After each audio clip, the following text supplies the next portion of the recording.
Hello! Hello! Welcome back to another episode of Diagnosing a Killer. I'm Kenna. I'm Koa. Why'd you pause? I was thinking, was it back in the day that it was like, hello? Hello? Was it now I feel like we overlap. We always, I don't know, we talk over each other all the time. Hello!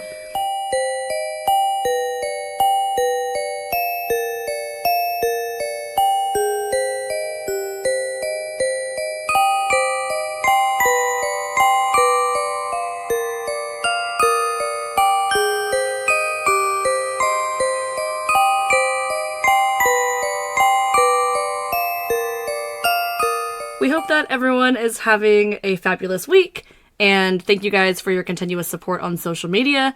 This episode is finna be a doozy, so do you want to give everyone our social media handles before we get into it? Sure, you can catch us on social media anywhere at Diagnosing a Killer, other than X, formerly known as Twitter, which is at Killer Diagnosis.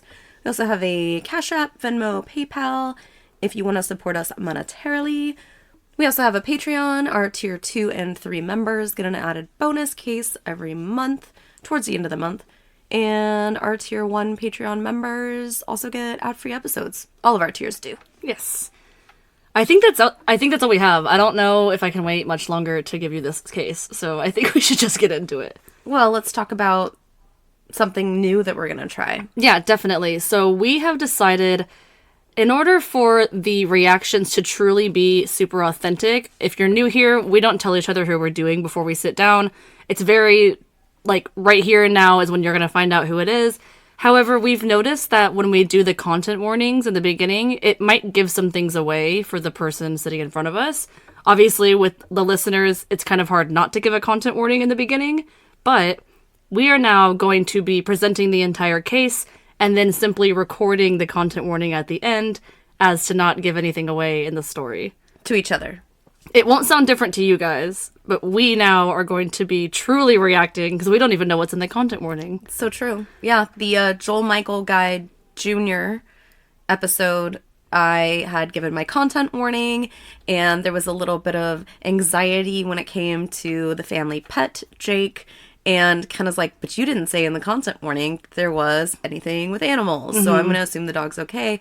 So we're kind of talking about that, and we're like, well, for added suspense for each other, and a little bit, I guess, more of an authentic reaction. Yeah.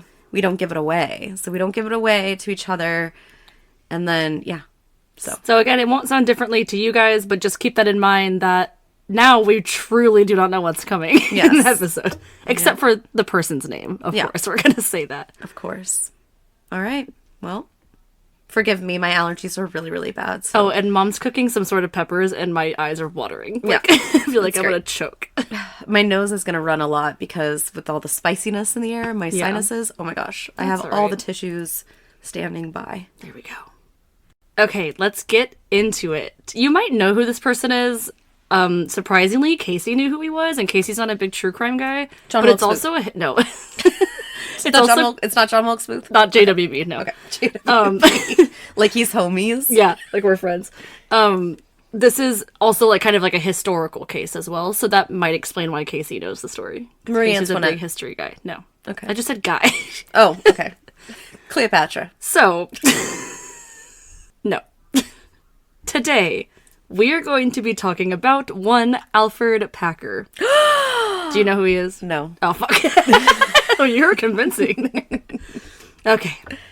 Content warning. This episode contains depictions of cannibalism, grotesque detail of consumption of human flesh, and poor treatment of deceased people. If this episode is not for you, we encourage you to find another one of our episodes. Remember, your mental health is very important, and we love you. Love you. Bye. Alferd Greiner Packer was born on January 21st, 1842, in an unincorporated area of Allegheny County, Pennsylvania. His middle name is Greiner? Greiner. I think it's maybe a... Last name that's a middle name now? Yeah, exactly. Yeah, it's like his mom's last name and then his dad's last name. I see. He would be one of 3 children born to parents James Packer and Esther Greiner. So, since Alferd was born a long time ago, there are differing accounts of most details of his life, up to and even including his name and date of birth. What? So other sources I saw stated that instead of January 21st, his birthday was actually November 21st of the same year, and that his real name is actually Alfred rather than Alferd. That's okay. So it's almost like he might have changed his name later in life to Alferd instead of Alfred, but we're going to call him Alferd because that's the majority here that I was looking at. Well, a lot of things back then were written. Like, it was all written documentation because nothing, I mean, typing was expensive, even if, if you could afford it. Yeah. Or if you knew how. Or if you knew how exactly to spell. And so a lot of it's, like, reading. And so it's like, is it Alfred, Alford, Then it's Alferd with an not Alford, Alferd. Alferd. Yeah. So this just sounds like somebody didn't write it down correctly. Exactly. And then this is in the history books, folks. Right. So obviously there's not going to be a lot known about his childhood, but by the early 1850s, Alfred's father had moved the family to LaGrange County, Indiana, where he would pick up work as a cabinet maker. Alferd was also known to have suffered from epilepsy from a young age, and he had less than a great relationship with his parents. Those two things aren't, like, combined, but it was like his parents kind of, essentially, this is bad, but felt like he was kind of a lot because of the epilepsy. And he did have fits as well, which we'll get more into. This being the case, Alferd would pick up and leave the family in his late teens when he would move to Minnesota and gain work as a shoemaker. Minnesota. At this point in time, epilepsy was thought to be linked to insanity, so this obviously gave Alferd a negative outlook on his mental health from a very young age. Yeah, they were like, oh, he has male hysteria. He has the fever. He's got the fever. No, actually, though, it's like, oh, you're seizing?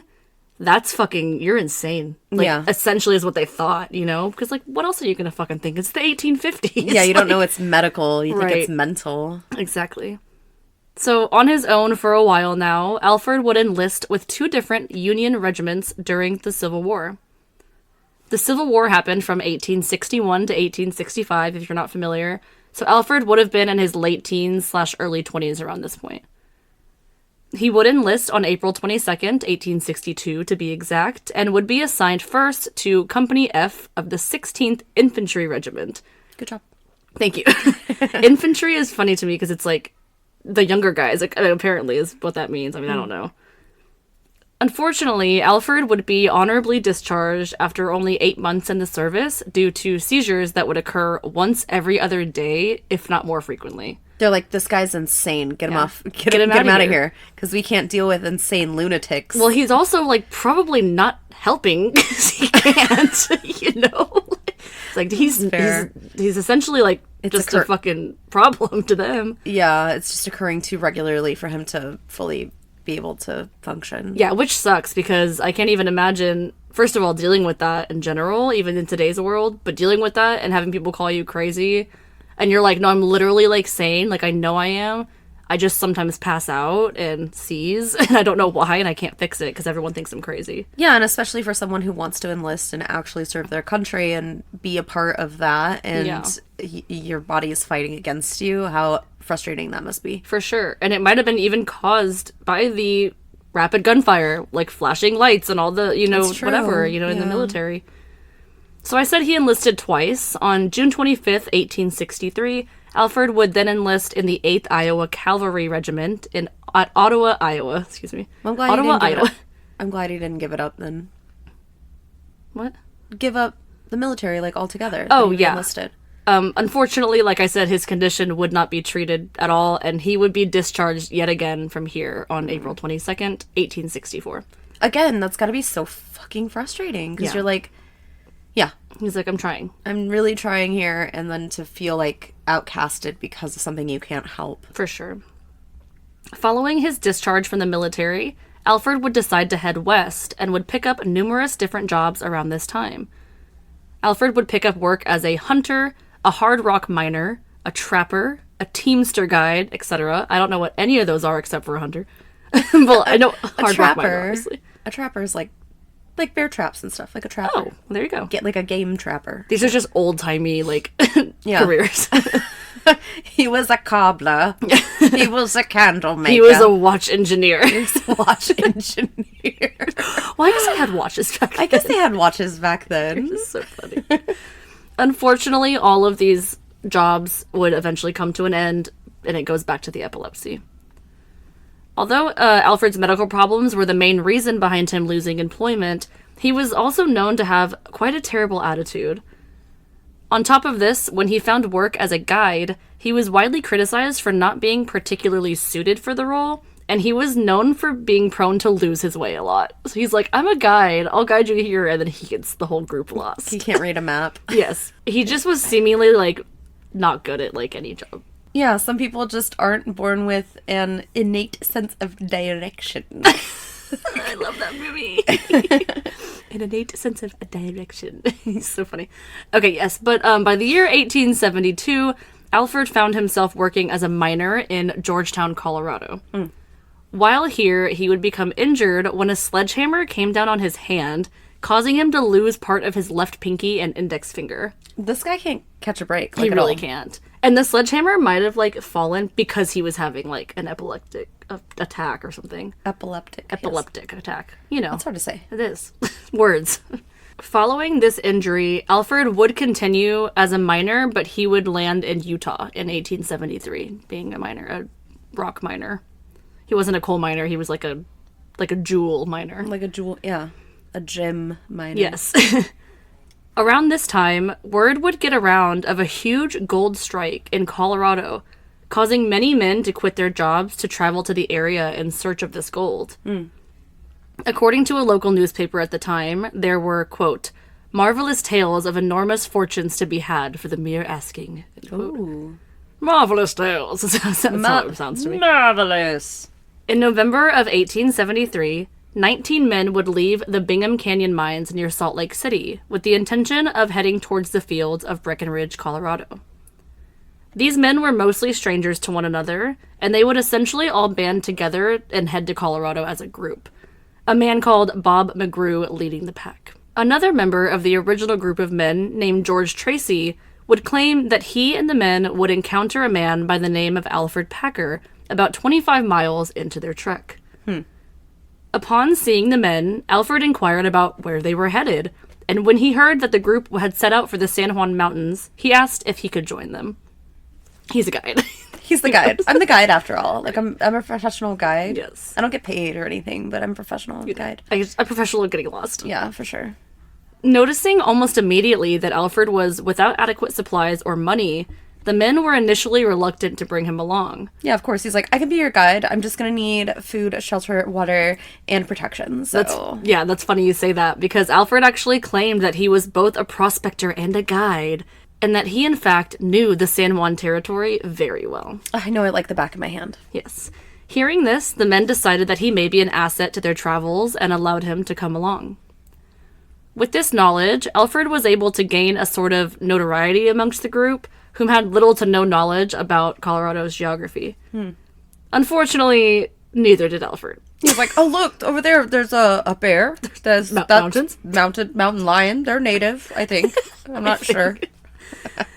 Alferd would quickly gain the attention of the men in other than positive ways, as they shortly began to realize that he may not be as equipped to handle the circumstances as they thought. He's like, oh my god, I'm dying, I'm so cold, I'm hungry, I'm starving. They're like, I'm seizing. I thought you were an adventurer. He's Yeah. like, yeah, I'm an adventurer, but like, also, like, I'm hungry. We have to stop once every 2 days for me to have a fit. Yeah. Like, it's terrible. I'm not trying to make fun of it. I'm really not. It's terrible. Like, Yeah. But they're like, oh my god, like, this guy, like, kind of doesn't know where he's going, and he has this medical problem.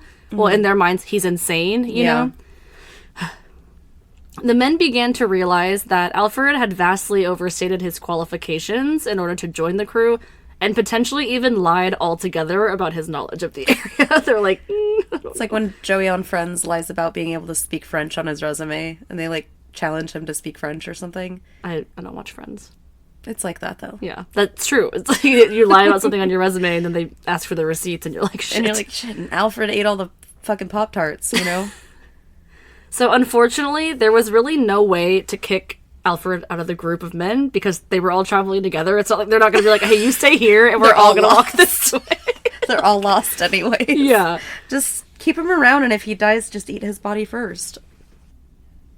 As the days went on, Alferd was reported as being greedy with food and supply rations, lazy, and unwilling to cooperate with the, quote, leaders of the expedition. A man called Frank Miller was also reported to have been in multiple quarrels with Alfred during the time of their travels. Another man by the name of Preston Nutter would later comment on Alfred's behavior. Quote, "He was sulky, obstinate, and quarrelsome.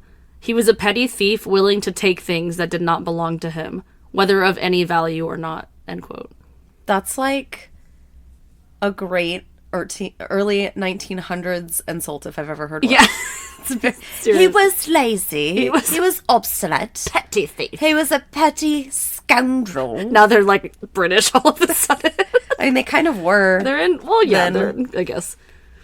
So not only did Alfred's behavior turn a lot of men in this group against him, but he would again continue having seizures during this time, causing the group a lot of stress and unfortunately resentment towards him.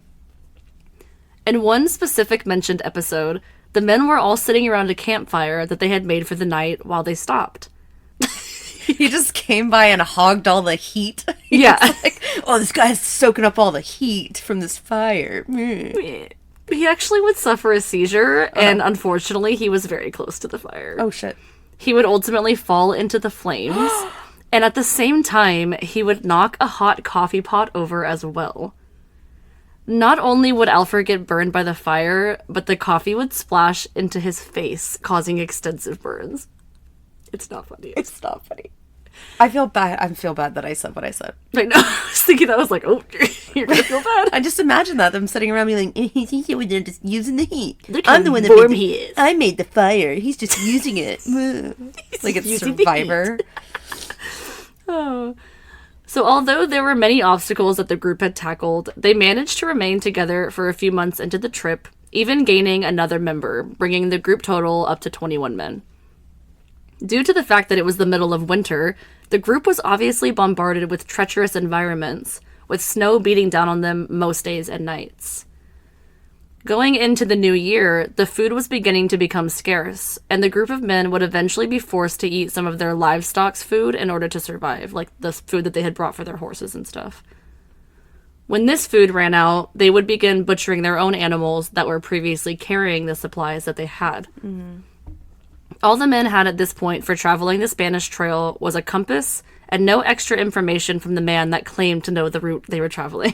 I'd be so pissed. Me too. I'd be halfway there and be like, God damn it, we have another fucking 3 months with this motherfucker. Yeah.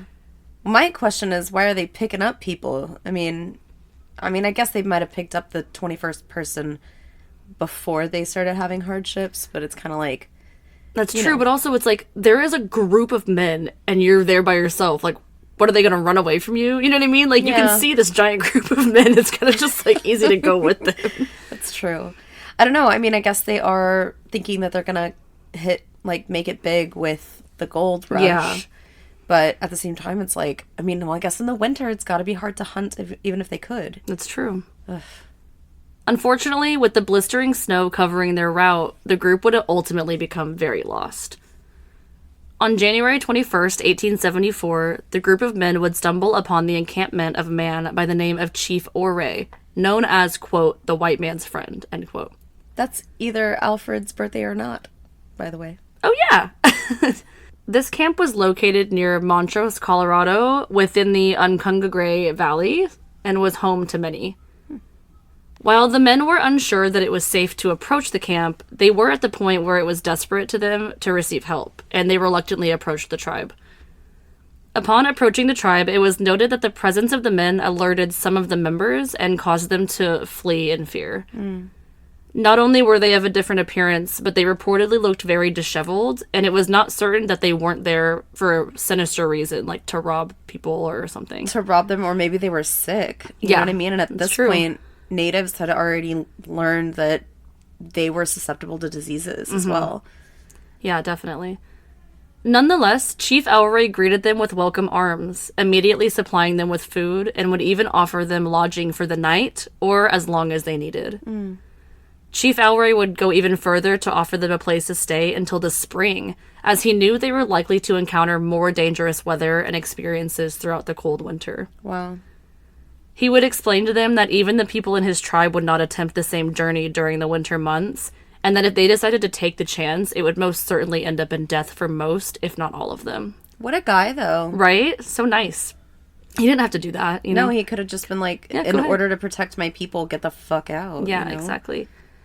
Chief Elroy would offer the men, to stay with the tribe until it warmed up, and even promised to share all that he and his tribe members had with them.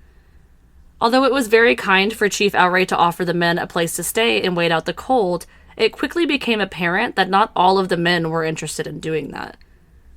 The town of Breckenridge was being essentially invaded by miners from all over that were looking to get their hands on the gold that was circling the news. After only a few weeks with the tribe, the group of men would seriously discuss leaving. However, at this point, it was the beginning of February, and the snow had been continually falling since their arrival at the camp. This being the case, it would be pretty difficult for not only the group of men to leave, but also to haul the remainder of their supplies with them. The men who were with the remainder of their horses would not be able to continue on, but 11 men from the group that did not have extra cargo with them decided to go ahead with their journey. Understanding there was no changing their minds, Chief Elroy would give the men food for their journey and gave them the best directions he knew in order for the men to reach Breckenridge safely. Which is still so nice. Like, you don't have to do that. But it's like, I like that he's like, well, I'm not going to convince you to stay. Yeah. But, yeah. Here's some food. Hopefully you make it. You know, I mean, what is he going to do? Hold them hostage? Like, you can't really do that, you know? I feel like this is only going to end poorly for these poor souls. 11 men. The men planned to make a stop at the Los Pinos Indian Agency, the closest outpost to the camp, before going to Breckenridge. However, their original plan on how to get there was quickly shot down by Alferd, who would explain that just going through the mountains would be more direct and faster. Yeah, because he's done so well up until this Thus point far. that they're totally going to instill a lot of trust into him. Yes. So 5 out of these 11 men were adamant that they go by the route that Chief Elroy gave them, as he clearly knew the land better than Alferd. Yeah. Alferd insisted that he knew this part of the land well, and that his way was much quicker. The 5 men on his side would be convinced to follow him, while the other 5 men would follow the original route given by Chief Elroy. I was gonna, like, okay. Like, it's like a horror movie. Why do y'all keep splitting up? This is ridiculous. Yeah, so everyone split up. Everybody stay together. So the original route, the one that Chief Elroy gave the men, would have had them mostly following along the Gunnison River, and again, the other was going through the mountains. So the river group would leave first, with Alferd and his men staying behind a few more days. Of these men that left, a man called Oliver D. Lautzenheiser was part of the group. He and the other 4 men would follow along the river, but with the freezing temperatures and dwindling supplies, they figured they were not long for their journey. They would run out of food well before reaching their destination, and found themselves frighteningly close to starvation when they came across some cow hands from the government cattle camp near Gunnison, Colorado. Cow hands. Okay, like a ranch hand. Okay, it's like some cow hands. They have cow hands. Aren't those hooves? These cow hands would offer the men food and shelter, to which they would accept. So the original 5 men would ultimately end up staying at this camp until April. So they were like, okay, they were right. We should have waited out the winter, and now we're going to wait here instead. Okay, well, good. And that's the 5? The original 5 that took Chief Elroy's route. Okay. Yeah. Meanwhile, on February 9th, Alferd and the other 5 men, so 6 of them total, would leave for the same agency, but on a different route. In this group of men, Alferd, Shannon Wilson Bell, James Humphrey, Frank Butcher Miller, George California Noon, and Israel Swan. That's not their middle names, that's their nicknames. So Butcher in California. Yeah. So we all know at this point that most of the men did not trust that Alferd knew the land like he had claimed. However, it's thought that, this being the case, the men had simply just grown tired of him acting like he knew everything, and they were possibly just planning on abandoning him, like, after they took off. Yeah. So, like, okay, we'll let him get us as far as he knows, and then if he becomes a problem, we'll just abandon him. Yeah. Or, I mean, I'm sure he was pretty convincing, like, oh, this is a shorter way if we go through the mountains. They probably were thinking, well, that is a shorter way, so we'll just go this way, not because Alfred's saying to. Yeah. Because we're gonna. Because we want to. The man responsible for both groups of men, Bob McGrew, would initially lead the second group along the route given by Chief Elroy. He would take them as far as he could along the river, but when it became difficult for his horse, he would drop the men his supplies and return to the camp. So he, like, led them originally as far as he could go, and then once he left them, the men started up the mountain. Okay. The journey was a long 75 miles. And after McGrew left the men, again, they would continue along the river before Alferd would lead them along a path higher up in the mountains. Again, he urged the men that it would be faster, and the amount of food they had would only last them for about 2 weeks, which would be less than needed with the other route. So he's also saying, like, even if we go that original route, we don't have enough food. Yeah. So we have to go this way, essentially. Either way, yeah. The men would reluctantly go into the mountains with 2 rifles, 1 pistol, a couple of knives, a hatchet, and minimal ammunition between the 6 of them. A few months later, on April 16th, 1874, Alferd Packer would emerge from the woods alone. Oh my god. He would stumble across a frozen lake to the Los Pinos Indian Agency, the one they originally set out to reach. He had rags attached to his feet, seemingly to protect them from the snow. The men of the agency were sitting around the mess hall area eating breakfast when the door flung open. Alferd would immediately begin begging for food and shelter, to which the men supplied him with. On his person, Alferd had a rifle, a knife, a steel coffee pot, and a satchel. And a string of teeth around his neck. Like, that's so bad. Jesus. The men would quickly get Alferd inside, sit him down at the table, and provide him with food. He would eat so fast that it would cause him to throw up. He told the men that his digestion had been altered due to going so many days without eating anything. The men would continue to supply him with things, including whiskey, which Alferd gladly took a few shots of. Because I'm like, no food. The whiskey's fine. Yeah, I'll take the whiskey. Just leave that bottle there. Leave it. Fill it up. Yeah. Feeling pretty good from the alcohol, Alferd would relay to the men the events leading up to them arriving at Chief Oure's camp. He told these men that he had been hired by 5 men to guide them to Breckenridge from there, and stated that during their journey, he had become snowblind and was lagging behind the remainder of his party. He said that he felt he was becoming a burden to them, and then claimed that a member of the party, Israel Swan, had supplied him with a rifle before the rest of the men abandoned him. He would go further to claim that he was forced to survive on his own and make his way out of the mountains with little ammunition and essentially no supplies. He stated that in order to survive, he ate tree roots and rosebuds, as there was really no animals around because of the snow, right? Yeah. As the men listened, Alfred's story seemed to be a little bit off. For one, he did look disheveled, but he didn't look as malnourished as someone would being lost in the wilderness for the better part of 2 months. On top of this, the men noticed that his face was bloated, but his overall physique was really thin. They called it, like, almost skeletal. Alferd would also claim that he had no money, and because of this, he would offer to sell his rifle to Major Downer, the agency's Justice of the Peace, for $10, which would be about $260 today, $260. That's quite a pretty penny. Alferd would take advantage of the kindness of the men at the agency for a little while, but after 10 days, he would express interest in returning home to Pennsylvania. He would leave the agency and head to the nearby town of Saguache to buy supplies for his journey. Once here, Alferd would meet a man by the name of Larry Dolan, who owned a saloon. A saloon? The two would engage in conversation, and Alferd would quickly change his intentions for his travels when Larry offered him to stay in a room at the saloon. Larry would later state that Alferd spent around $100, which would be about $2,500 today, during his stay, and even offered to lend him $300 for something else on top of this. What?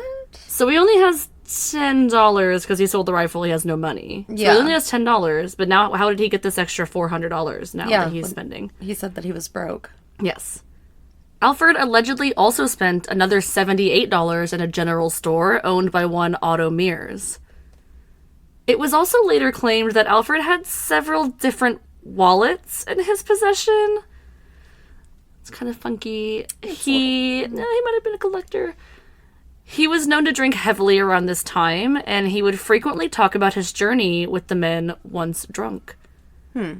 His stories would often change on how he came to be separated from the other men. Having many different conversations with people around town, word quickly spread about his inconsistent story. Oh, interesting.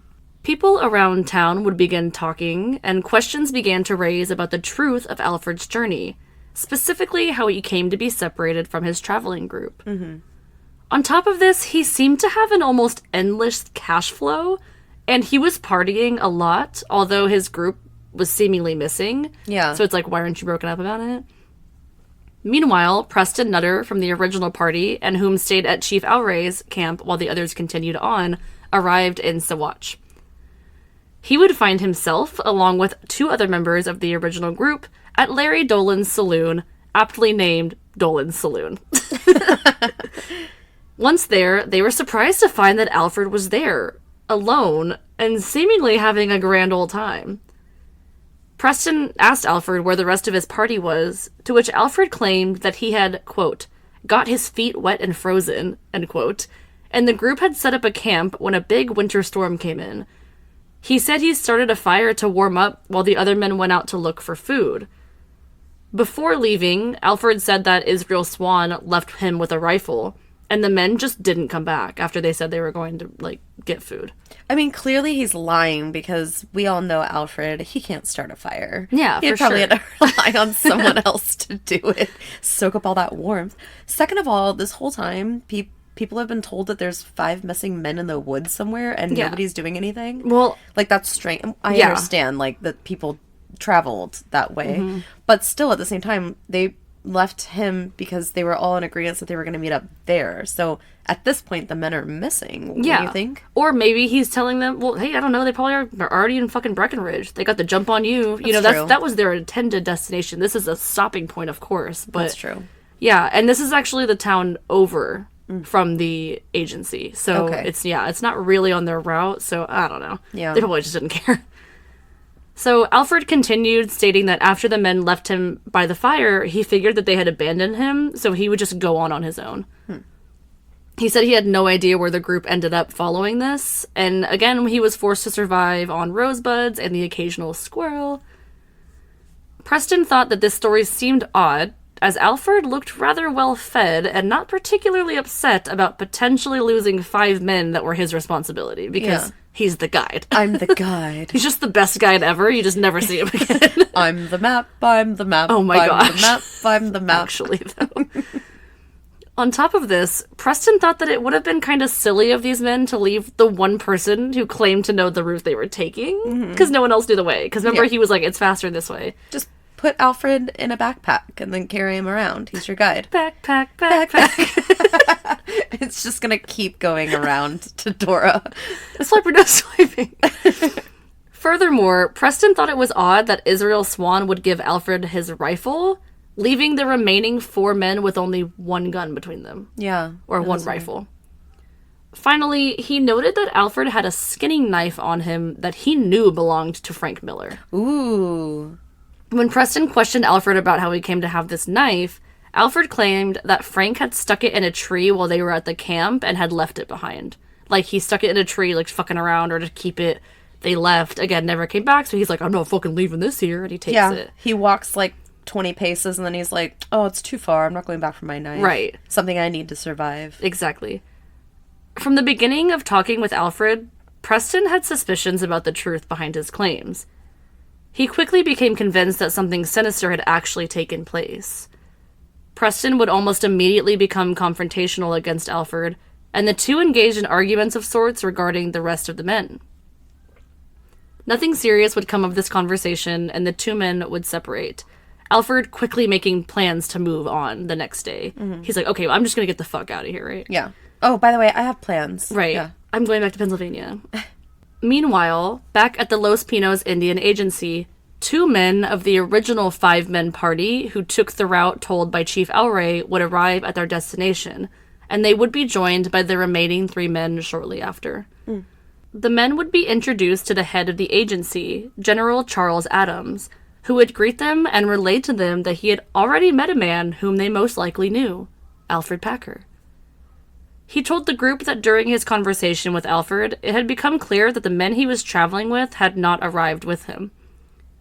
All of these men would quickly explain to Charles that they knew the 5 men that Alferd was traveling with, and they were adamant about the fact that they would have not abandoned one of their own, no matter who it was. Oliver D. Lautzenheiser would tell the general that Alferd was not to be trusted, and that he was sure that something bad had happened in the mountains.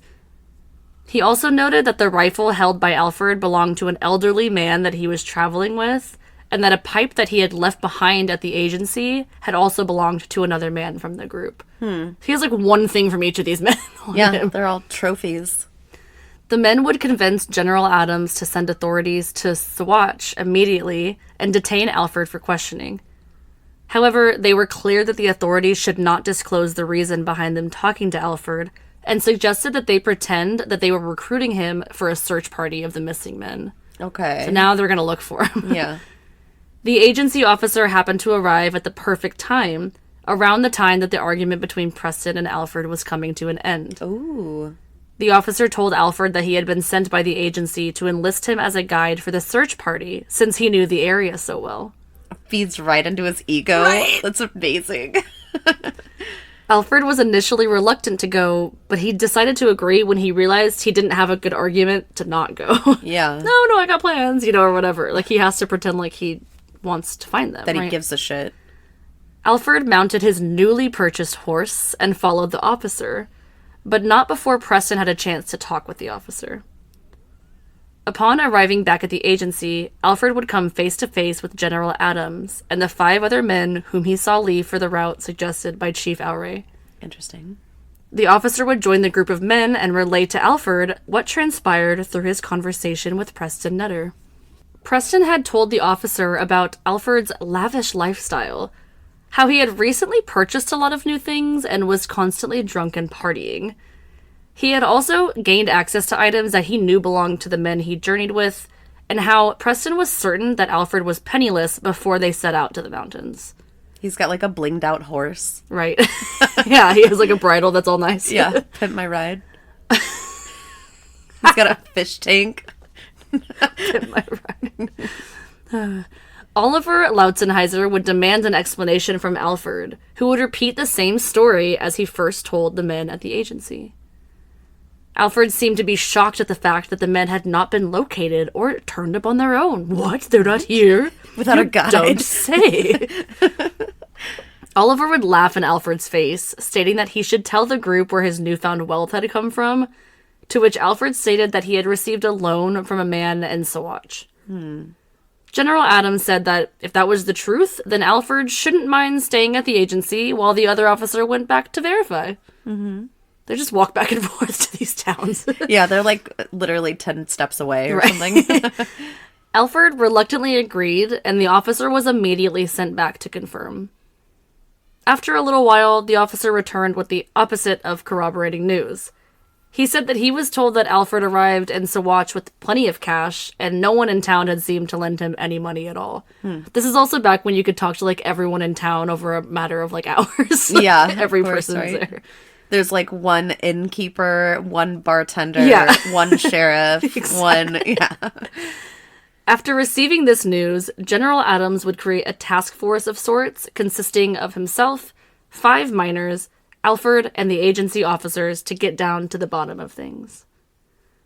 Almost as soon as they began, 2 tribesmen would rush into the agency holding dried strips of human flesh they would describe as, quote, white man's meat, end quote. Oh my god. Like, at this same moment, they're about to go, like, oh, let's go find these guys, and these people come running, they're like, look what we just fucking found. This sounds like a play. I know.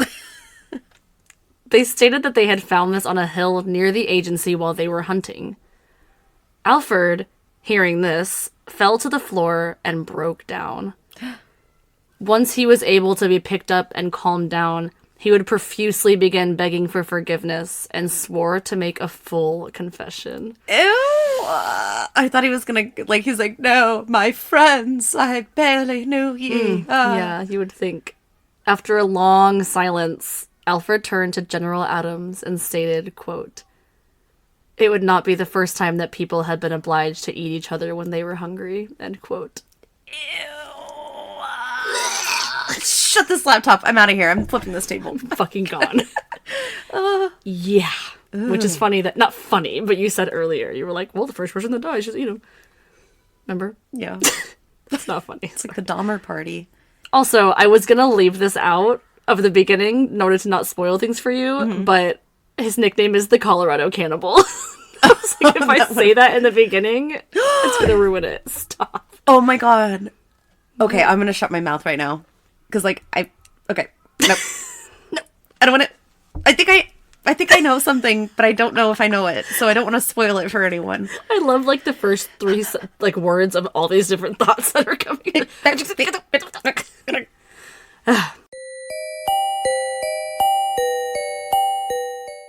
Bright Cellars is a monthly wine club that matches you to delicious wines tailored completely to your tastes. Take their personalized 7-question quiz and be paired with wines you are sure to love. You can even improve your matches by rating each wine after you try them.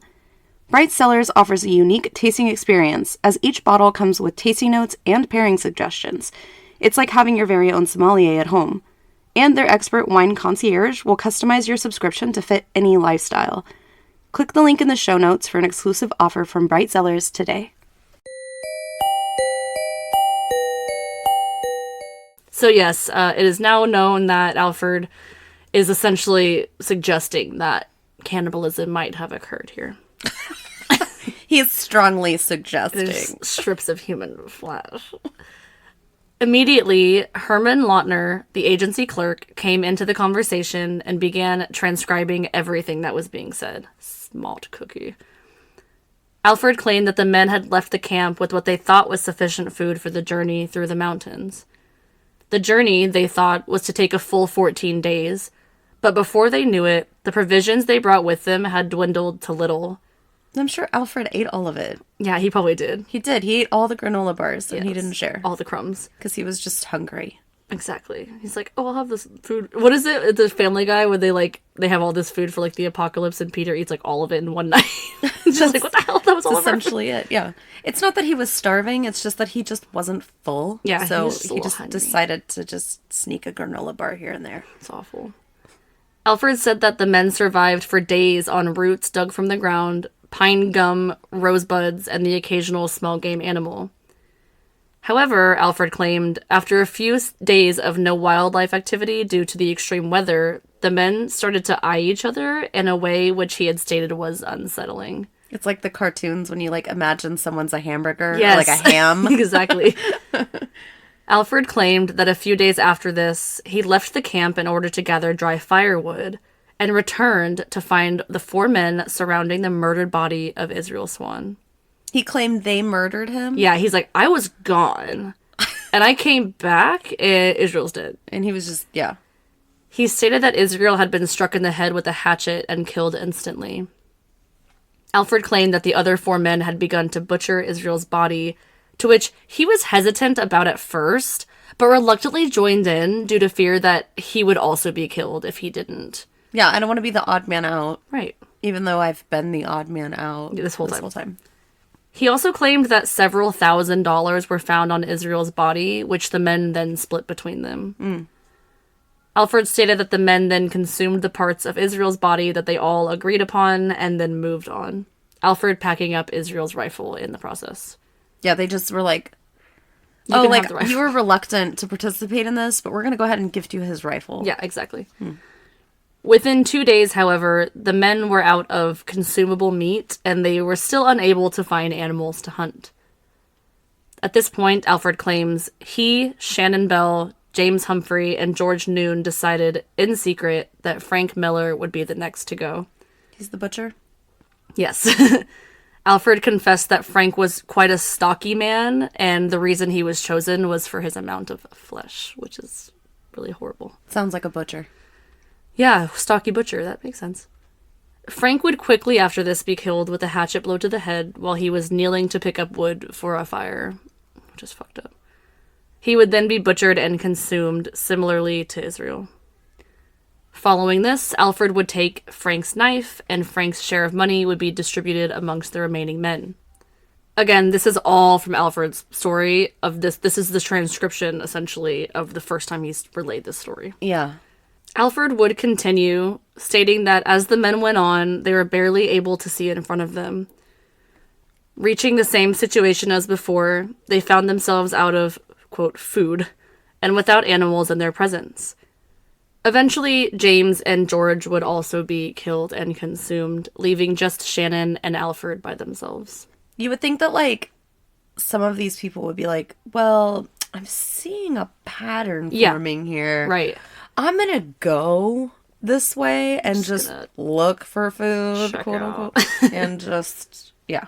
Or it's like, I'm sorry, I'm not trying to be ugly, but it's like, why didn't they all turn against Alferd? They clearly didn't care for him. He was clearly the oddball. You know, why? If this was really the case, why didn't they all turn against him and kill him? Because I'm the guide. It's like, oh, dude, right, I forgot. It's the real world, I'm the guide. Alferd stated that he and Shannon swore on Almighty God not to eat each other. However, they had each had a rifle and a couple thousands of dollars on them. This being the case, they figured this would be enough to get them through the remainder of their trip together. The two men came up with a plan that when they arrived at their destination, they would say that the other 3 men had perished from the elements and were buried with dignity. They vowed never to speak of the cannibalism, as they felt that no one would ever believe that it was, quote, necessary, end quote. After traveling for another few days, and only having so much as a small rabbit between them, the men were exhausted and chose to set up camp for the night next to a large lake. Alferd said that they were there for another few days, and around this time, Shannon would do something out of the ordinary. The men were laid down for the night when Alferd stated that Shannon shot up out of his blanket and screamed that he could not take it anymore. He told Alferd that one of them was going to have to die so that the other one could eat. Alferd claimed that Shannon grabbed the rifle and sprinted towards Alferd, seemingly wanting to hit him over the head with it, suggesting they might have run out of ammo at this point. Alferd stated that he was able to dodge the blow and would simultaneously strike Shannon in the head with the hatchet. He then butchered Shannon similarly to the other men and consumed him similarly as well. Alferd claimed to have portioned out the remainder of the food for himself and packed his things for the journey ahead, also taking the money off of Shannon's person for himself. Might as well. He's not using it. However, Alferd, not really knowing the area, was unsure about how long he had to go, or if he even had enough supplies to maintain himself. After a while, he said he came across a hill and saw the Los Pinos Indian Agency that he entered a few weeks earlier. He said he then threw the remaining strips of flesh away, knowing that they would most likely be found if he walked into the agency with them. Yeah. He said he also just kind of figured an animal would eat it, so he didn't think anything of throwing it right there, which is not funny, haha, but it's like dumb because that's exactly where those hunters found it. Right. You know what I mean? Who are also looking for animals, which is interesting. As much as Alferd tried to claim he ingested human flesh for survival, he did also claim around this time that he had grown quite fond of it and found the portion around the breast area to be especially delicious. Ew. And now I can't think of the word delicious anymore. Like, That's so... That's disgusting. Again, I'm interested. Are we going to know the truth? So there's a lot of differing stories, but I'm going to give you all of them.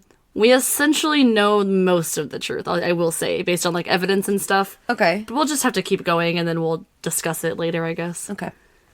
So hearing all of this, Oliver Lautzenheiser became enraged, but General Adams would calm him down, stating that they needed this detail in a confession to put Alferd away. Yeah. General Adams would immediately call for a conference among the 5 men and the agency officers to determine what they should do moving forward. It was decided after this conversation that a search party be assembled at once to find the men's remains. After all, this is all circumstantial up until this point, and they needed hard evidence to make sure that what Alferd was saying was the truth. That's true. He could just be lying because he's, He's crazy. Because he's crazy.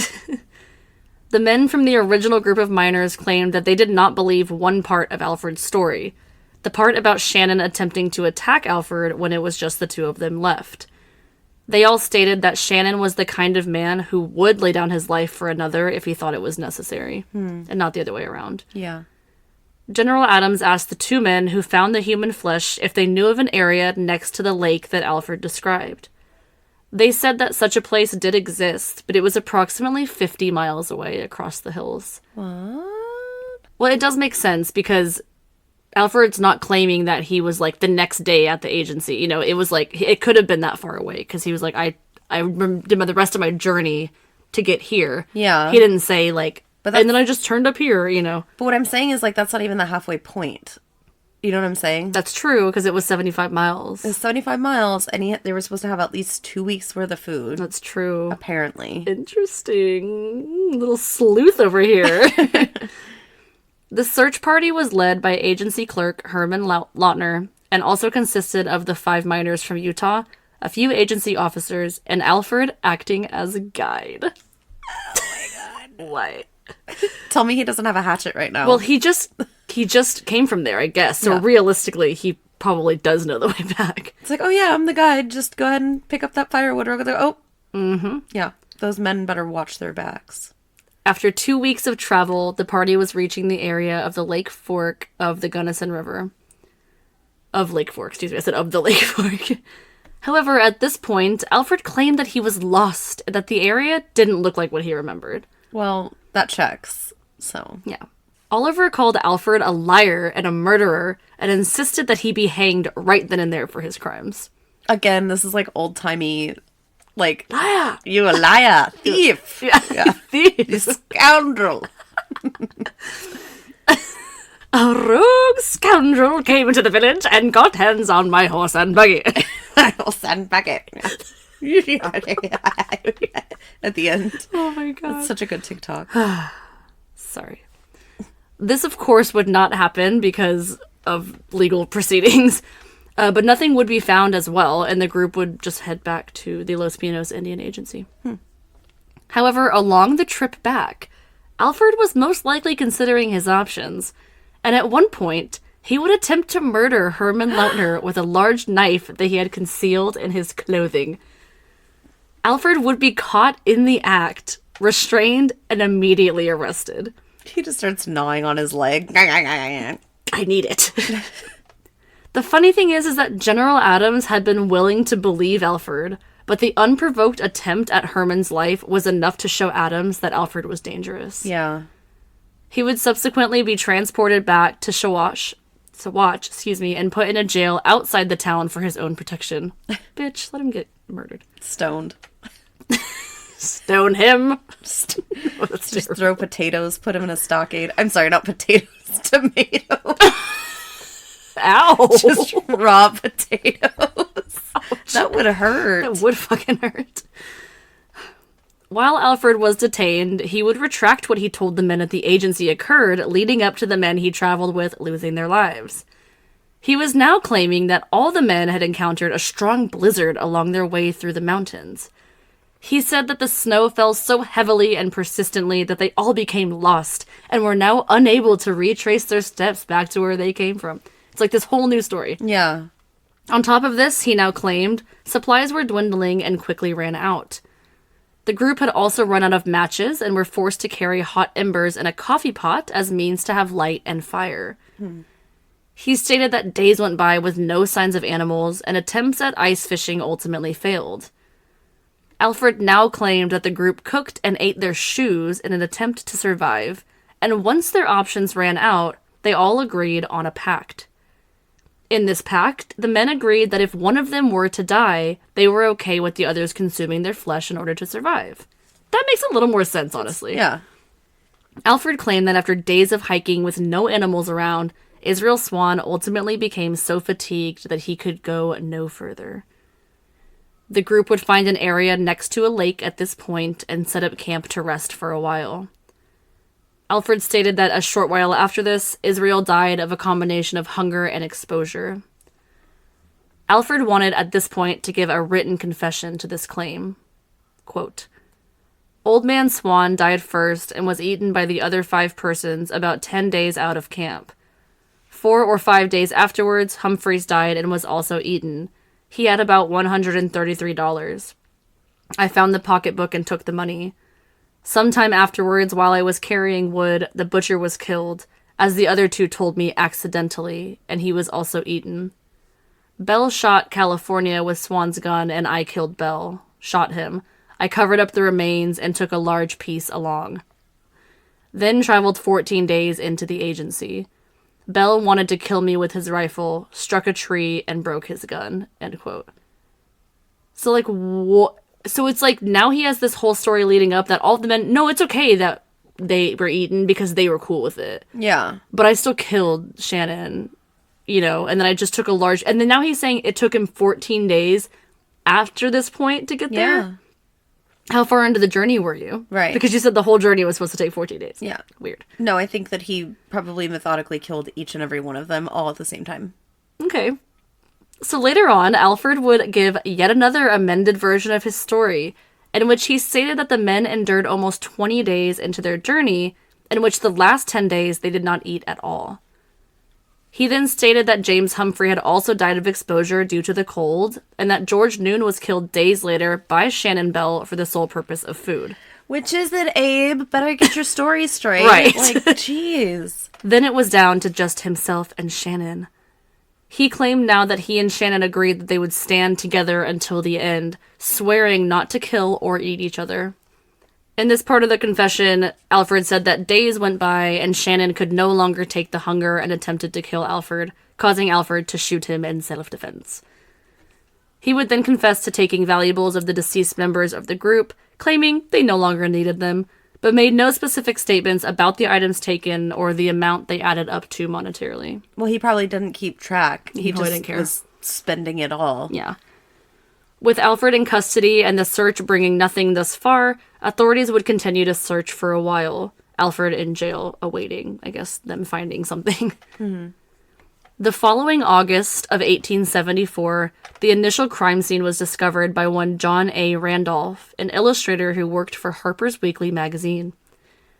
He would come across the corpses of all 5 men: Shannon Bell, James Humphrey, Frank Miller, George Noon, and Israel Swan. So clearly Shannon didn't leave that area. He was like, oh, we were able to, like, walk, like, a little bit, and then, no. He was saying that, like, they were killed days apart, too, so why were they in the same area and just with the dead body of someone else the whole time? Exactly.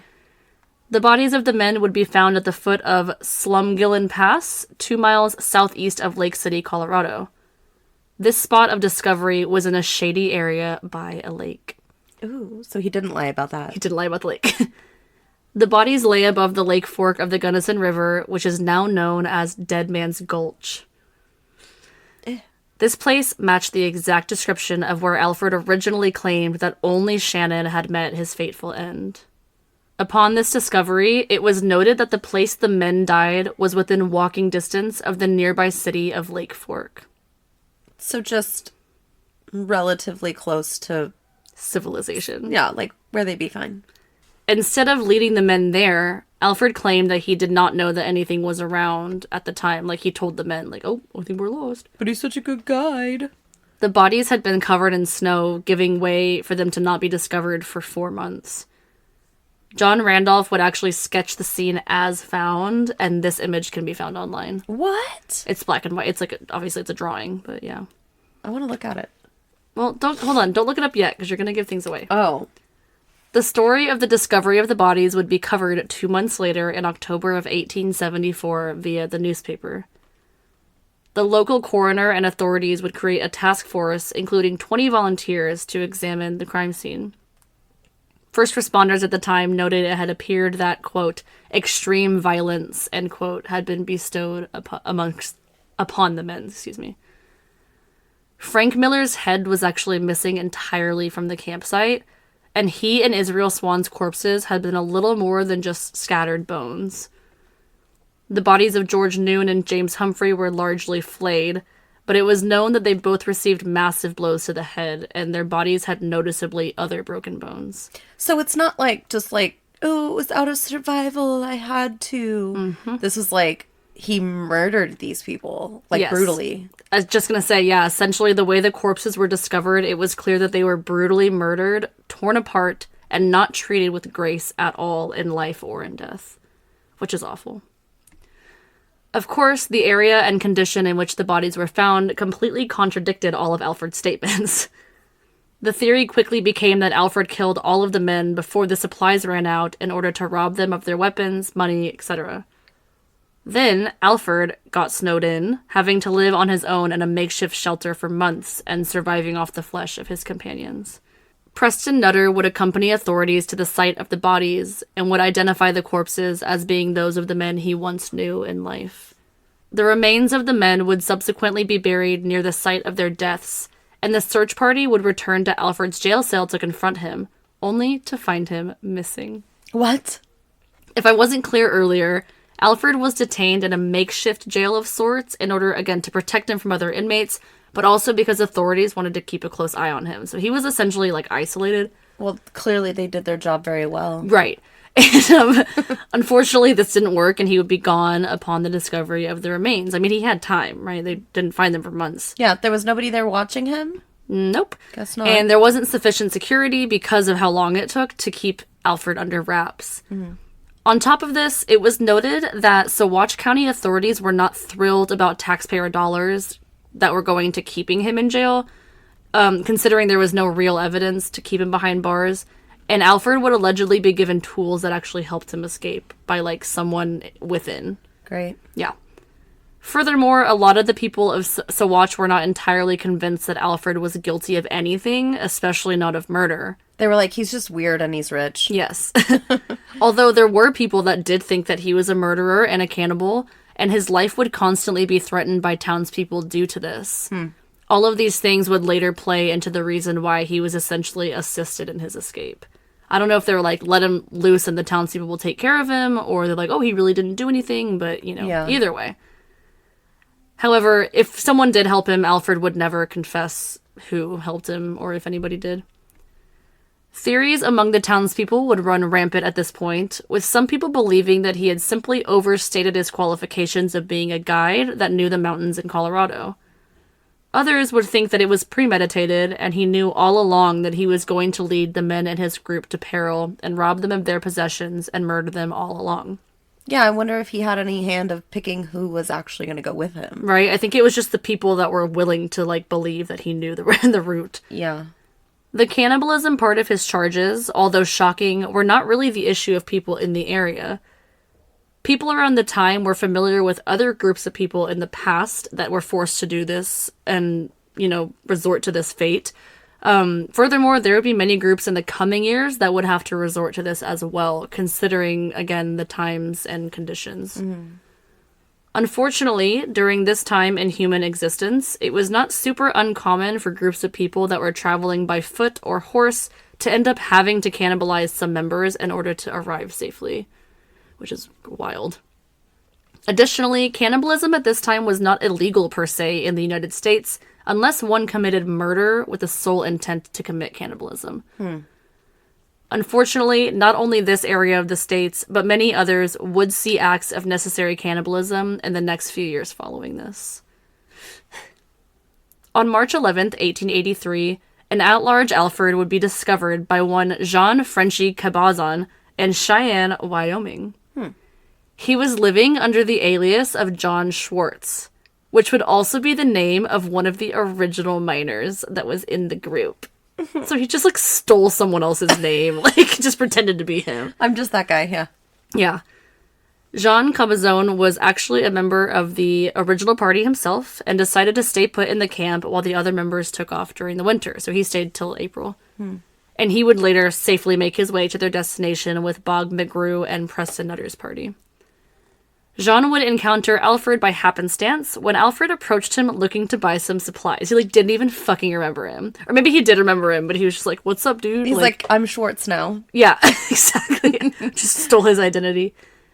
Jean would immediately report Alferd to local authorities, who would apprehend him and immediately call General Adams.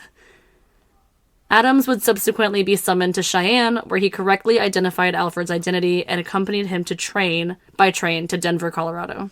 It's also gotta suck, though, back then, because it was just eyewitness testimony. Right. And it's not like there's no form of documentation or identification whatsoever. No fingerprint, no DNA testing, no nothing. No photos. It's literally just a guy going on, it's like, yeah, I've met you before, but you went by this name. Yes. And that's it. And then you're like, is he telling the truth or not? Yeah. You know? Am I being framed for murder right now? Oh, it's so scary. So once in Denver, Alferd would give his second confession, signed on March 16th, 1883. Alferd stated that his main reason for fleeing was out of fear of the town of Sawatch coming for him. With potatoes. Yeah, with potatoes in a sack.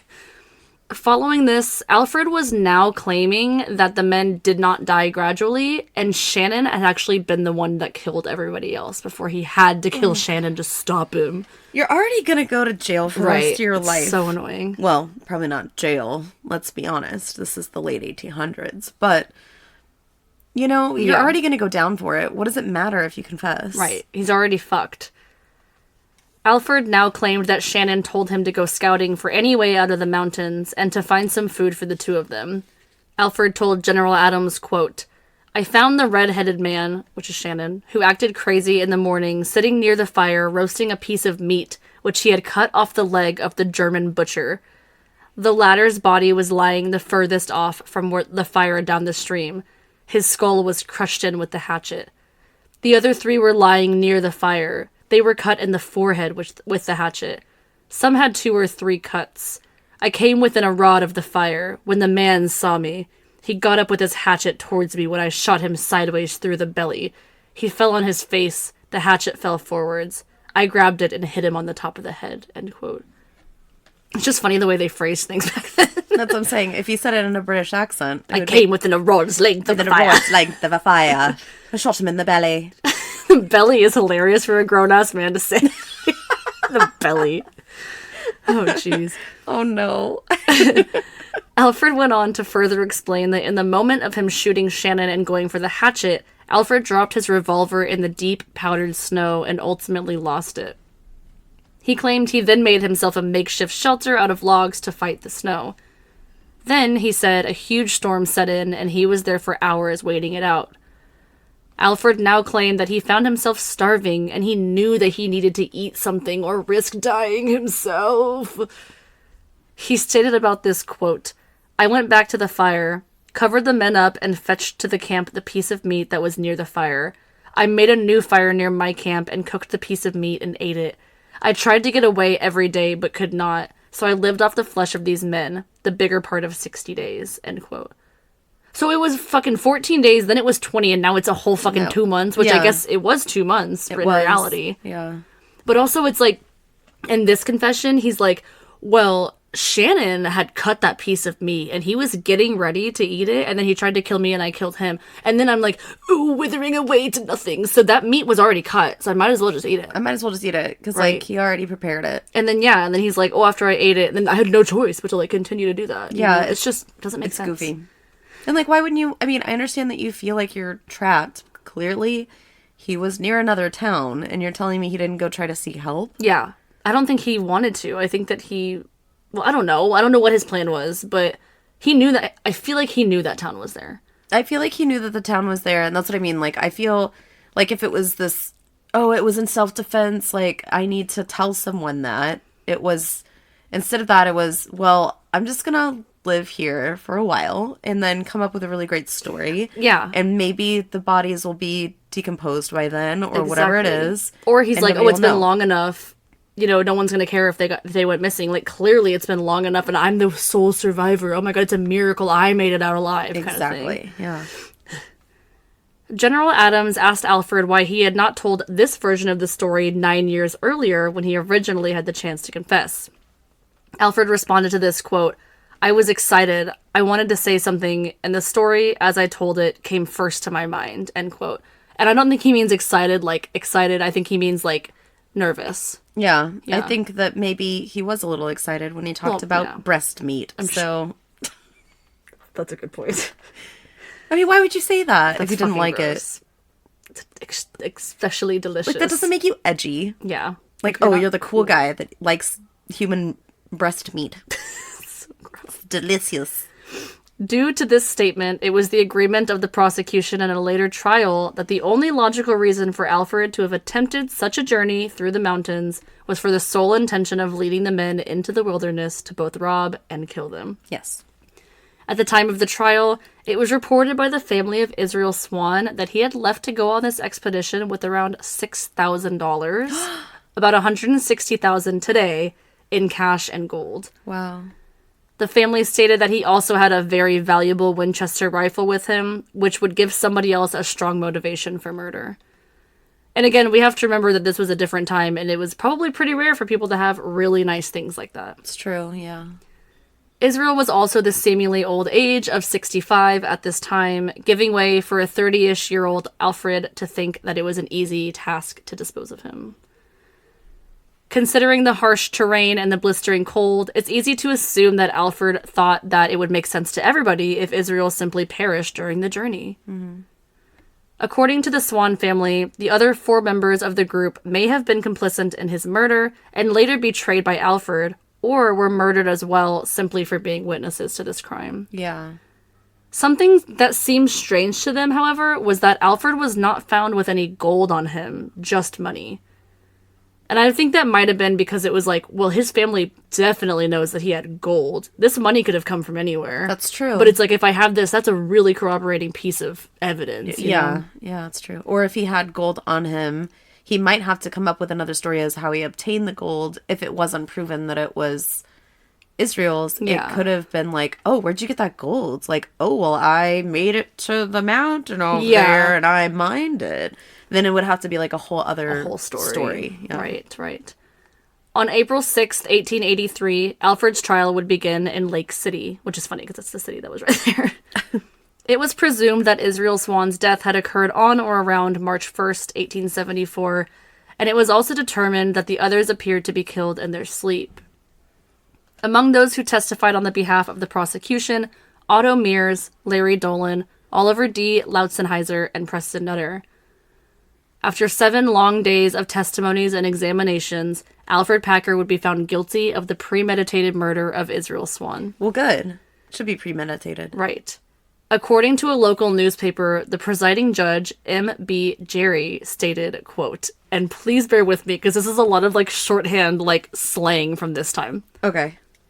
Quote. Are you going to do the accent? I'm going to try. Okay. Stand up, you voracious man-eating son of a bitch, and receive your sentence. It sounds Irish. Man-eaten son of a bitch? The judge said that? Yes. That's cool. I'm just going to say it normally. It's like an old country crock accent. Like you work at the... Accidentally Irish. Like you work at the... What is that? County... What is that? Cracker Barrel. Oh. Like you work at a Cracker Barrel. Yeah. Barrel. Okay, quote.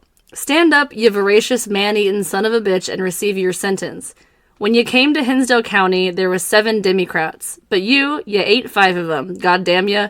I sentence you be hanged by the neck until you're dead, dead, dead, as a warning, agent, reduction, the Democratic population of this county. I can't help but do a country accent. Yeah. Quote, Packer.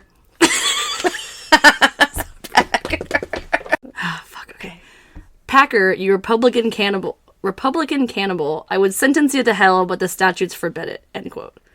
That was hard to get through. That is hard. Do you want to know the translated version, like the modern day version of that sentence? Because I have that too. I probably could have read that. Do you have it? Yes. Quote, Alferd Packer, the judgment of this court is that you be removed from hence to the jail of Hinsdale County and there confined until the 19th day of May, A.D. 1883. And that on said 19th day of May, 1883, you be taken from thence by the sheriff of Hinsdale County to a place of execution prepared for this purpose at some point within the corporate limits of the town of Lake City in the said county of Hinsdale, and between the hours of 10 a.m. and 3 p.m. Of said day, you, then and there, by said sheriff, be hung by the neck until you are dead, dead, dead, and may God have mercy upon your soul. End quote. That was also more, of course, included in that. Yeah, but that definitely sounds like something you might hear, or similar to something that you might hear in a regular court today. Yes. But I like the other version. Oh, I love that. Like Man-eating son of a bitch. And son of a bitch is like one word. Like there's no spaces. Son of a bitch. Very interesting. Thanks for bearing with me. So, just to reiterate, Alferd was sentenced to death by hanging on May 19th, 1883, which, just to put into perspective, was almost 141 years ago. That's incredible. Well, it will be this May, but 141 years ago. Wow. Alferd would actually be spared the death penalty for this crime when his lawyers discovered that the books on the death penalty had been repealed and replaced with what was known as a savings clause.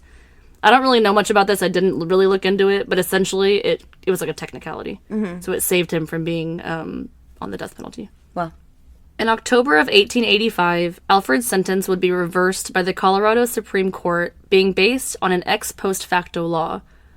Essentially, what this meant was that the crime that was committed was done during a time when it was not actually illegal. oh, like the cannibalism and all that? Yes, Okay. so this ex facto law stated that the government could not sentence a man to death for committing a crime if it had occurred before Colorado officially became a state as opposed to a territory. So it wasn't about cannibalism, it was about like Colorado as a state state. laws. Exactly. Interesting. However, being that Alfred's murder charge and scheduled execution had been overturned, it did not spare him from culpability for the men's deaths. A second trial would be held in Gunnison following a change of venue for Alfred's hearing that was also granted per the Colorado Supreme Court.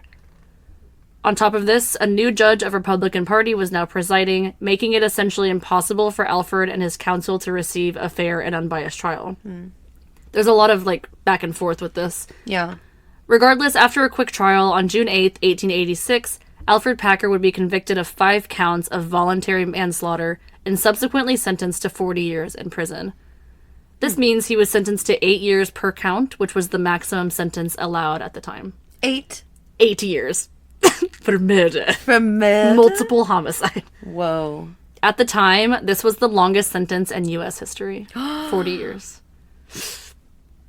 Like, he was like a baddie. Like, Yeah. he was the baddest He of was the the bad. one, yeah. Ugh. At the time of his sentencing, it came out that local hunters and officials had made statements that, although the winter of 1874 was harsh, in fact the worst they'd encountered for some time, the level of active game was plenty active for the area. So he's trying to say, couldn't find animals for days on Couldn't end. find anything, No. at all. And hunters were like, this is the most money I've made in a year. They went further to mention that there was even a report of a carcass of a deer that was found near where the bodies were found. Just untouched. Mm-hmm. Just untouched. This being the case, it clearly significantly counteracted Alfred's claims that the area was missing animals that could have been crucial to the survival of the group. Yeah. I guess it wouldn't be over hunted because it was kind of a rural territory at the time. Yeah, right. And there's probably not a lot of people that are willing to go out in that weather. Yeah. Furthermore, it came out from the locals that the snow in the area that Alfred insisted on trekking during this time was known to have exceeded more than 6 feet of snow in a single downfall, paired with extreme winds and freezing temperatures. Of course, this couldn't really have been known to Alfred because he didn't know the area, but it's Yeah. still significant. It was almost like he was like, okay, I can survive this, but I don't think these men can, and it's going to give me an upper hand if I put them through this treacherous hike or whatever. So I'm thinking he lured those guys out there. He murdered them. He stayed at the city he knew about, or the town he knew about, and then would just go out there periodically and eat them. That's a good, actually, opinion. I didn't even think it like that, but that might be, oh, shit. Well, I mean, I'm sure at the time, some locals might have said, oh, I've seen this man or I haven't seen this man. But That's still, true, yeah. But I mean, But again, eyewitness. It's all hearsay. eyewitnesses. Also, the fact that there was a clear route given to the men by someone that definitely knew the area, being Chief O'Ray, was a big flag for the locals and officials that were part of the case. On top of this, the route that he had told the men that would take a shorter time was in fact not correct. That is not correct. That is not correct. Traveling through the mountains would have actually taken the exact same amount of time that the other group would have taken. It was just probably not as traveled. Yeah. The road less traveled. The road less traveled. Yeah, he was all Robert Frost about it. And yeah, I mean, less prying eyes so he could commit murder. For sure. He wanted them isolated, for Yeah. sure. Alferd stupidly would take the stand in his own defense, and he would continually state what happened in the first version of events actually took place. He would additionally make a request that he be charged the 40 years he was given, but solely for the death of Shannon Bell, who is the only man that I killed. Oh, you get 8 years instead. No, he's like, you can still give me 40 years. Yeah. But it better be fucking on paper that I'm only committed one murder. Like, who the fuck cares? Cares. You'll be dead before you get out. Be quiet. Right. This request would be denied, and Alferd would be sent to serve out his sentence at the Canyon City Penitentiary.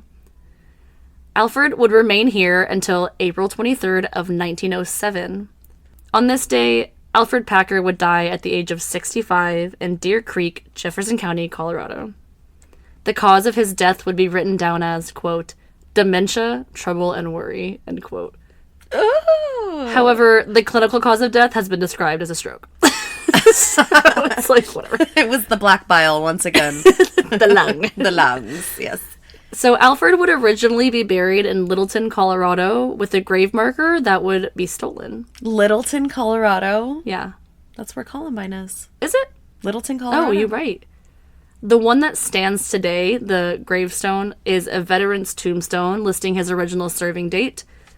Because, again, the first one was stolen. Interesting. In 1973, the Littleton Cemetery Association would cement over Alfred's grave due to the fact that it would be continually dug up and disturbed. Despite the cemetery's belief that Alfred's body is intact, claims have been made by one Edward Meyer, the vice president of exhibits and archives for the Ripley's Believe It or Not Museum, that they have Alfred's dissected skull in their possession. What? They stated they got a hold of it after purchasing it from an anonymous seller for $20,000. I'm sorry. This man is a legend, a myth, and you're going to sell it. 70s or whatever. I know, but still, $20,000 is not a lot of money. Yeah. The skull has not been confirmed to be that of Alferd's. However, as of 2008, the skull is reported to be at the Ripley's Believe It or Not Museum in San Antonio, Texas. No. Yeah, and I went there, like, not that long ago with Casey, and I probably saw the skull and didn't even know the story. Yeah. Yeah. Let's go take pictures of the skull. Oh, it's expensive, though, the museum. It it's is? like $60 a person. Is it really? Yeah. That's lame. But we went, and it was a lot of fun. Like, we spent hours in there. Like, it was pretty cool. That's cool. It might be worth it. I haven't been there since a very, very, very long time ago. Mm-hmm. Yeah, no, it's a lot of fun. We should go. Interesting. We should go. Yeah. Isn't that crazy? I didn't know that. Okay, there's something even crazier, and I'm going to get to it. Okay. Well, the second thing I was going to say was Alferd was widely rumored to have become a vegetarian before his death. Just saying. Just saying. Yeah, right.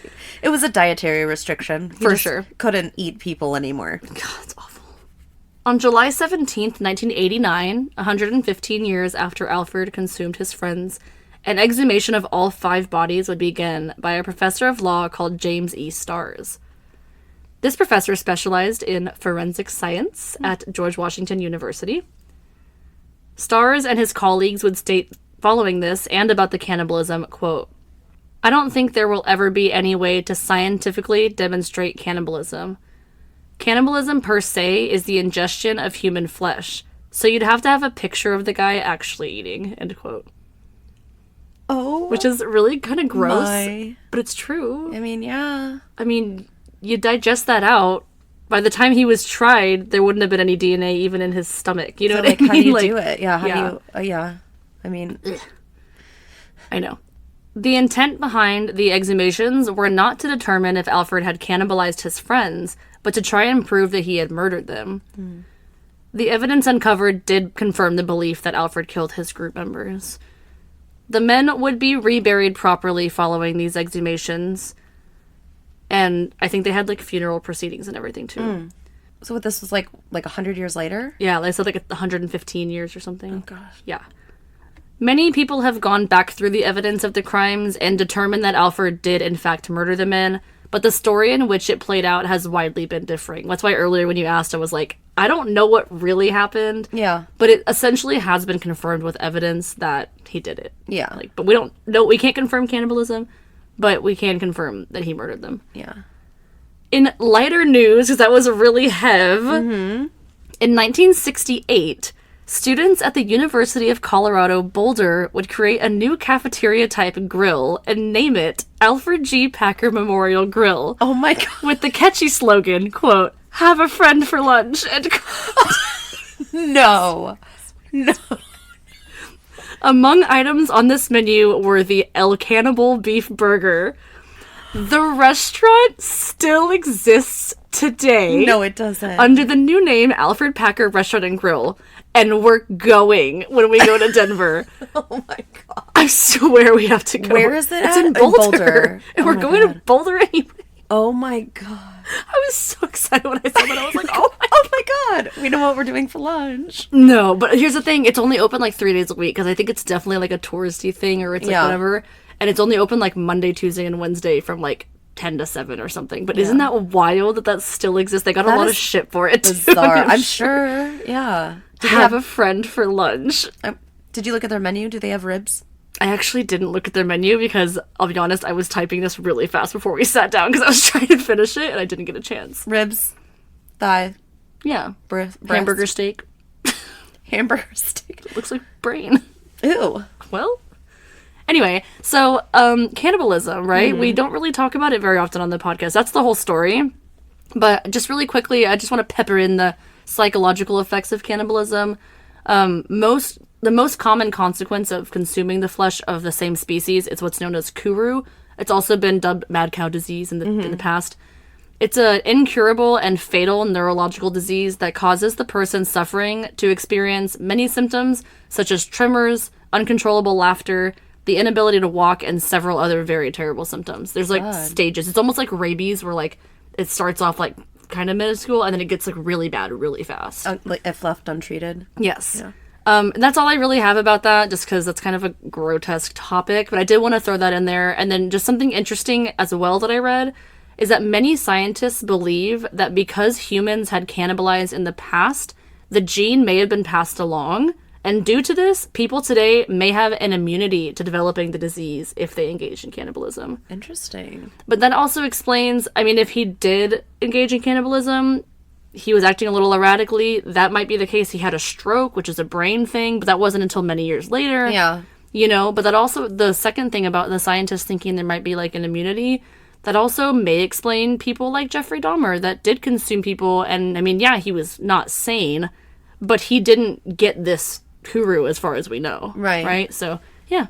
Well, that reminds me of like Andre Chikatilo too, but that came from like you said, like generationally, because he had also claimed that in his family cannibalism was a thing because they were so poor. Okay, yeah. So, yeah. Yeah, that's interesting though. But yeah, that's the whole case. It's a freaking doozy. I thought you were going to say that it was the story of Cannibal the Musical. No, but I was going to mention that at the end that there is actually a musical called Cannibal the Musical. I didn't write it in here, but yes, you were right earlier when you said that. That's what you thought. Matt Stone and Trey Parker, South Park is based off of Littleton, Colorado, is based off of that. So it's kind of interesting that they would make Cannibal the Musical. They're the two people that did South Park. Yeah, I've actually never even heard of it until I did this case, but I'd like to watch it. I think that'd be interesting. Right.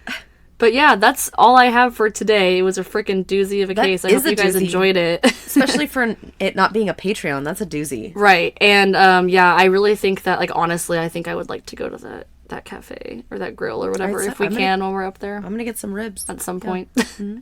Do you have anything else? Nope, that's it. Okay, well, thanks for joining us yet again, and we will see you guys soon with another Patreon. If you are not on our Patreon and you want to join our lovely Patreon members, again, tier 2 and 3, get that extra bonus episode. That'll be coming out within a week of this episode. Yeah. So we'll have two episodes essentially in the same week. Hell yeah. Big old cases. I'm starving. All right, let's go eat. Love you. Love you. Bye. If you want great tasting meals daily, but can't find the time to shop or even cook, we have the solution for you. Fresh Meal Plan is a convenient, easy way to create custom meals delivered right to your door. With hundreds of rotating meals each week, there's always something new to look forward to. Many of their meals are ready in 3 minutes or less, so you don't have to spend all night cooking. Just select your meals, heat, eat, and bon appetit. Click the link in our show notes today for an exclusive offer with Fresh Meal Plan and create the perfect menu for you.